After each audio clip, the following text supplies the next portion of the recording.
Hello everyone, good afternoon po.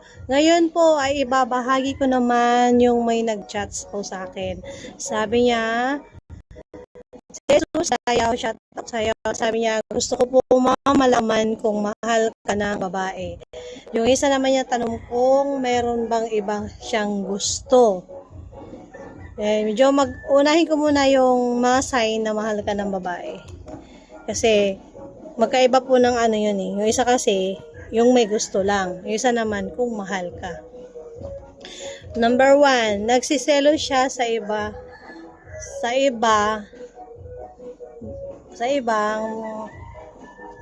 babae kapag napapalapit ka dito. Number 2, nagagalit siya dahil gusto niya lambingin mo siya. Number 3, nakamonitor siya sa'yo 24/7. Number 4, pinapatawad ka niya ng paulit-ulit dahil ayaw niyang mawala ka sa kanya. Number 5, pinaparamdam niyang mahalaga ka sa kanya.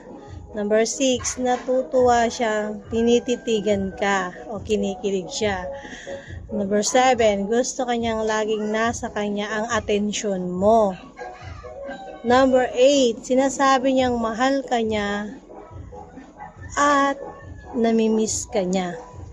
Yun po ang mga 8 sign na pinaka-common na sikreto ng babae kung mahal o importante ang lalaki sa kanya.